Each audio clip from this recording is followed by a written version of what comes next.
Bem, bom dia, boa tarde, boa noite. Meu nome é Rômulo, trabalho na Universidade Federal de Rondônia e hoje, se você chegou até aqui, esse é o vídeo 10 do nosso curso de semiótica básica em Charles Sanders Peirce.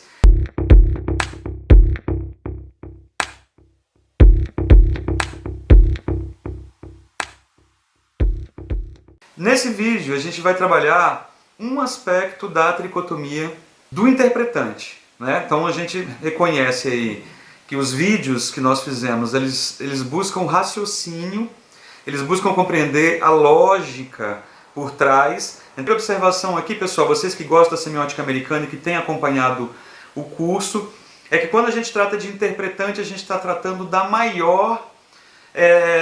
do maior ponto, da maior área da semiótica americana. Então, tem muitas tricotomias dentro do interpretante. Mas para fechar esse curso, no objetivo que ele tem, esse mini curso, na verdade, né, na perspectiva que ele tem, a gente vai adotar uma nuance do interpretante que é muito importante, que é o efeito que esse interpretante produz, tá? No intérprete.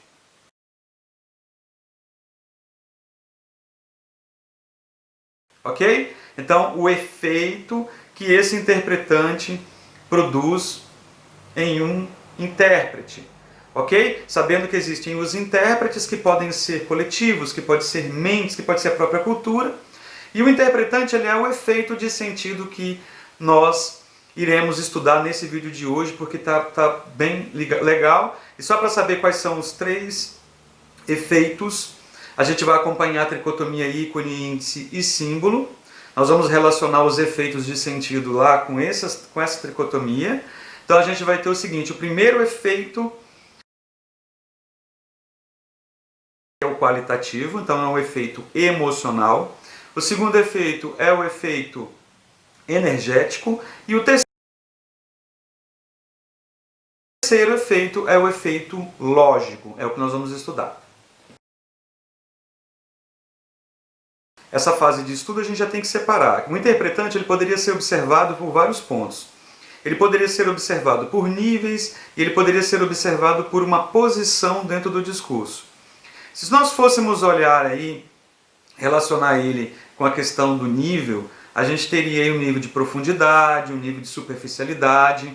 E se a gente fosse analisar por posição, a gente teria o interpretante, ele poderia ser um interpretante imediato, um interpretante dinâmico e um interpretante final, que nós não vamos nos dedicar. Nós vamos precisar fazer aulas mais profundas a respeito disso. O que nós vamos nos dedicar agora é o efeito de sentido, como eu disse antes. Então a gente vai trabalhar o efeito sentimento, né, ou emocional, o energético e o final. Mas para isso vamos separar aqui. O interpretante não é o intérprete. O intérprete, ele é colocado na teoria semiótica, pode ser um indivíduo, mas pode ser não um indivíduo pessoa, mas pode ser a mente. Ou pode ser vários indivíduos, ou pode ser a própria cultura. Como o interpretante tem impacto dentro da cultura, como um símbolo impacta dentro de uma cultura. Por outro lado, o interpretante é, no nosso viés aqui, o efeito. Então, se eu tiver um efeito de espanto, um efeito de comprar, um efeito de agir, entendam que não é só um efeito semântico. Não é só um efeito semântico. Ele pode ser um efeito que vai desde você aceitar uma ideia, desde você acreditar, desde você construir convicções, desde você agir, desde você fazer. Então, essa palavra efeito, substituído aí por interpretante, é bem legal para a gente entender a força da semiótica, por exemplo, na publicidade, onde eu levo você a simpatizar por uma marca, ou eu levo você a ter uma convicção religiosa, ou eu levo você a consumir um produto, ou eu levo você a colecionar um produto. Então esses são efeitos, efeitos que são mesmo interpretante. Interpretante enquanto efeito. A semiótica trabalha para construir esse interpretante. A gente vai olhar ali agora alguns exemplos, tá, dessas 3 categorias. Então a gente vai usar um exemplo para o emocional, um exemplo para o energético e um exemplo para o lógico. Bem, então a primeira modalidade, o primeiro nível que a gente vai tratar é do emotivo ou emocional. A gente percebe que quando você trata do emocional, o signo ele vai te remeter a uma referência, ele vai te remeter a um objeto que no teu psique, né, na tua mente de intérprete, ela vai construir automaticamente, além de um sentido semântico, ela vai construir também um sentido emocional. Então você vai ter um sentido, por exemplo, de piedade, ou você vai ter um sentido de comoção, um sentido emocional, de mobilização, de tentar ajudar, por exemplo. Ok? Então, isso que é proveniente da imagem que eu postei. Então você vê que opera aí, né, no nível emocional não só a traços semânticos, mas também traços emocionais que estão além do semântico, que estão no nível das emoções. Ok? Então dá uma olhada nessa campanha. ما بحب أزعل حدا. ليش بدي أزعلك؟ إذا بدي أزعلك بدي أحكي لك قصة طلعنا على البلد. كانت كتير كبيرة. أنا أول ما شفتها خفت. بعد ما طلعت حبيتها ما خفت أكتر. أيوة وقت ما مشينا شوي المي دخلت على البلم وكل ما نمشي يطرش علينا مي. أنا كنت حاسة أنا وأمي نغرق يطب البلم هيك فصل جوا. Bem, então você vê que a campanha, enquanto signo, ela remete a um objeto, ela vai remeter a referências, tanto no plano dinâmico quanto no plano imediato, de uma situação de guerra, uma situação onde envolve crianças, e isso vai construir na tua mente de intérprete um interpretante que tem, além do efeito semântico, também o efeito emotivo, então vai te mobilizar uma energia emocional, ok? Ele mobiliza em você uma energia, além da energia semântica, ele também vai mobilizar uma energia emocional. E isso acontece muito, por exemplo, quando a gente trabalha o eixo do consumo.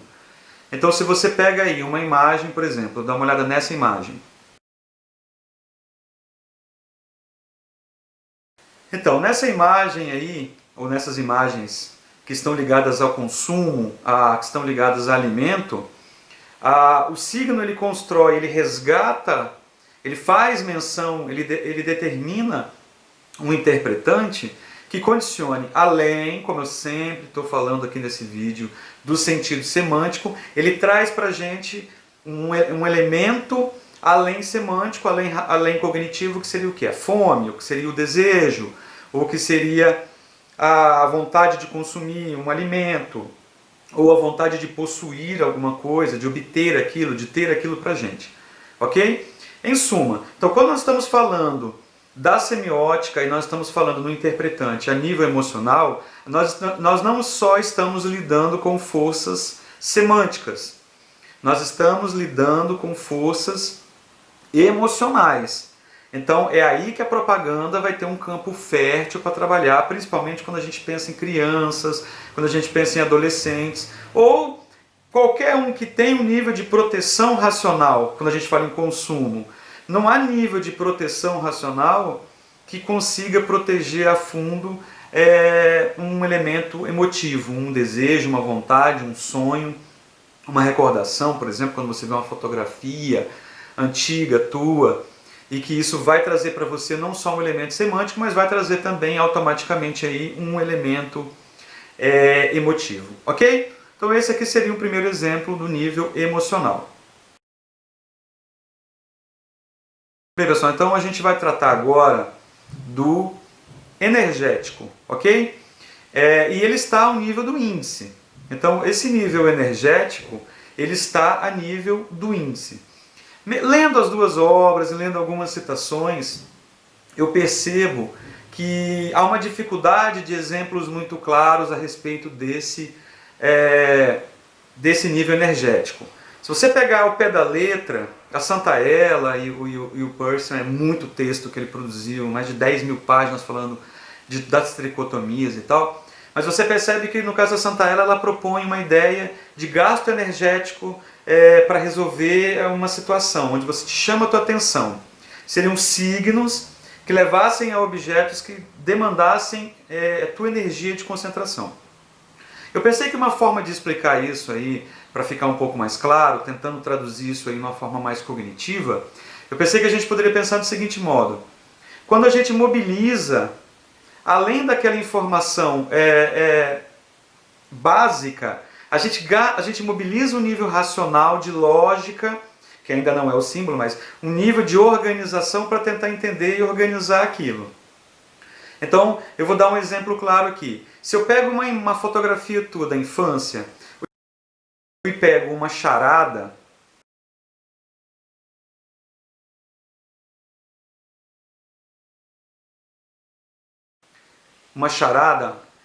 qual desses dois modelos você vai ter um gasto racional, você vai ter que implicar energia racional para tentar resolver? Bem, quando você pega uma foto de infância, você é contemplativo e automaticamente outras energias mais instintivas e inconscientes mobilizam para você entender. Aí vem a emoção, nostalgia, alegria de ver aquilo, lembrança e tudo mais. Quando você pega uma charada, você não tem esse impacto emocional. Você vai ter que mobilizar uma energia racional, lógica, né? Operadores racionais, você vai ter que mobilizar operadores racionais para tentar resolver aquilo ali. Então nós estaríamos no nível do índice, porque a gente tem pontos que você deve ligar.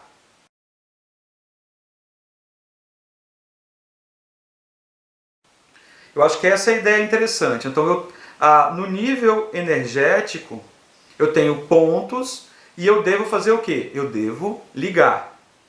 Quando eu pego o nível emocional, eu simplesmente já tenho a imagem e está pronto o que eu preciso fazer. Eu sou contemplativo, né? Então eu não preciso mobilizar operadores. Quando eu falo no nível energético, por isso que o nome energético, eu vou ter que mobilizar, gastar uma energia para mobilizar meus operadores para resolver. Então, por exemplo, o que vocês estão fazendo aí? É um nível energético. Então você tem que pegar as palavras que eu vou falando, elas estão sendo pulverizadas, pegá-las, trazê-las, tentar conectar o sentido entre elas e tentar, através do sentido que cada uma tem, tentar construir uma narrativa. Né? Então, quando você tem, por exemplo, um promotor que tem que denunciar alguém e ele tem que montar essa teia de evidências, ele vai construindo essas evidências e vai montando uma narrativa. Então ele tem um gasto energético aí, mobiliza operadores para resolver essa situação. Você está fazendo a prova do Enem, você tem lá um enunciado, você tem que conectar aquele enunciado com o texto. Então o que você vai ter que fazer? Você vai ter que mobilizar os seus operadores para fazer essa conexão entre o enunciado da questão e o texto de suporte. E mobilizar um gasto energético para tentar vincular a alternativa correta. Bem, então a gente teria assim exemplos clássicos do energético, então a charada, a piada, a leitura de conceitos científicos, onde você tem que absorver aquilo. Então você vai gastar energia com seus operadores, né? Mobilizar os seus operadores. Eu acho que isso é uma coisa muito importante para a gente entender. Mobilizar os seus operadores cognitivos. Ligar os pontos. Isso nós estamos falando do quê? Do nível energético. Ok? Então esse seria aí o segundo nível. Agora, a gente vai tratar aí do terceiro nível, que seria o nível lógico. Ou nível simbólico, o interpretante simbólico. E esse interpretante ele é interessante por quê? Porque ele vai depender de outros fatores. Não é puramente ou simplesmente eu criar aqui uma foto ligando a uma praia, onde eu vou olhar aquela foto e ter uma lembrança da praia. Ou eu pego um conceito isolado para você entender qual energético onde você vai operar. No simbólico você precisa reconhecer algumas leis que de repente não estão estabelecidas no próprio signo. É quando de repente eu pego um logo de uma marca que eu não conheço a marca, então eu vou precisar perguntar, isso aqui é o quê? Por exemplo, eu pego BMW, o que significa BMW? Eu conheço o logo, de repente eu tenho no nível emocional reconhecimento dele em vários locais, mas eu não sei exatamente, porque eu não conheço a lógica disso. Então eu vou precisar de uma informação, vou precisar resgatar isso dentro de algum lugar que não seja o mundo natural. Os logotipos não existem no mundo natural das plantas, das uvas, das frutas, das flores. Eles existem porque alguém criou. E eu estou falando de quê? Estou falando da cultura. É por isso que o símbolo, ele precisa para existir, o nível lógico, ele precisa, o oxigênio dele é a cultura. Os símbolos só existem dentro da cultura, porque eles foram legitimados por aquela cultura. Então, esse eu acho que é um passo importante. A importância da cultura para a existência do símbolo. Ou seja, a importância da cultura para o interpretante lógico. Senão, o interpretante lógico não fará sentido para você. Se você não reconhece o interpretante lógico, é porque você não estabeleceu a conexão dele dentro daquela cultura. E aí a gente tem diversas culturas, como a cultura automobilística, como a cultura do livro, como a cultura dos colecionadores, como a cultura étnica. E aí dentro de cada cultura, os seus símbolos ou os seus interpretantes lógicos farão sentido. Tá? Eu estou procurando esse caminho para explicar o interpretante lógico porque é o caminho mais fácil para a gente entender o significado dos símbolos dentro da cultura. Olha a importância dos símbolos dentro da cultura. Né? Olha a pertinência dos símbolos dentro de dada cultura. Bem, pessoal, então, dados os níveis do interpretante, nível emocional, que é qualitativo, o nível energético, que está no nível do índice, e o nível lógico, que está no nível do símbolo, é bem importante perceber que dentro desses 3 níveis a gente vai ter 3 efeitos dentro do intérprete, né? Que a gente vai chamar de interpretante. Então a gente pode, na altura do vídeo, já indo para os finalmente, a gente pode pensar no efeito ser igual ao interpretante. Na mesma coisa que acontece com a linguística, quando a gente tem significante e significado. Esse significado, que é essa imagem psíquica oriunda da fonética que está na mente, nós temos aí um interpretante parecido com isso. O interpretante é esse abstrato, esse signo abstrato, esse objeto abstrato que é remetido ao mesmo tempo na mente de alguém, mas que gera um efeito. Eu acho que o mais importante é que a semiótica é uma ferramenta que ela não só fica no campo do discurso, ela promove reações, ela gera reações, tá? Reações efetivas, como comprar alguma coisa, como se apaixonar, como seduzir, como fazer, deixar de fazer alguma coisa. A gente vai lembrar do quadrado semiótico, o quadrado semiótico lá da semiótica francesa. Então a gente está falando aqui de um nível operador lógico, ok? De uma ação, ok? Lembrando então que quando a gente fala do nível da emoção, a gente está falando de uma demanda de energia, ou a gente está falando de uma demanda afetiva, que vem não só do racional. Quando a gente fala do lógico, a gente está induzindo a um racional, a mobilização de operadores racionais, né? E quando a gente fala do simbólico, nós poderíamos até afirmar que a gente mobiliza operadores culturais. Então acho que a gente poderia fechar o vídeo no interpretante pensando nisso. Então quando nós falamos aí do emocional, a gente mobiliza operadores afetivos. Quando nós falamos do energético, nós mobilizamos operadores racionais. E quando nós falamos do lógico, que é o símbolo, nós mobilizamos operadores culturais, porque a gente vai precisar resgatar elementos da cultura. Ok? Bem, encerrar para o vídeo não ficar muito longo, tá? Esse aqui então encerra esse ciclo de 10 vídeos da semiótica do Charles Sanders Peirce. que é uma introdução para que a gente semeie o conteúdo aqui no canal, para que você possa vir resgatar algum conceito que você precise, tá? Talvez a nossa próxima empreitada na semiótica americana seja se debruçar melhor sobre o interpretante, para que no futuro a gente possa aplicar isso em coisas. É esse o sonho do canal, a gente começar uma base teórica para depois começar a aplicar isso, tá? mais proeminentemente, ok? Então essa aqui é a tendência, tá? Um abraço semióticos a todos, a gente encerra aqui esse ciclo. Eu vou deixar um formulário para você preencher, caso você queira certificação, como um projeto de extensão da Universidade Federal de Rondônia, tá? Abraços semióticos a todos, sabendo que o nosso lema aqui é que nós somos seres semióticos por natureza, nossa raça humana. Abração, se gostar aí do conteúdo, curte e compartilha.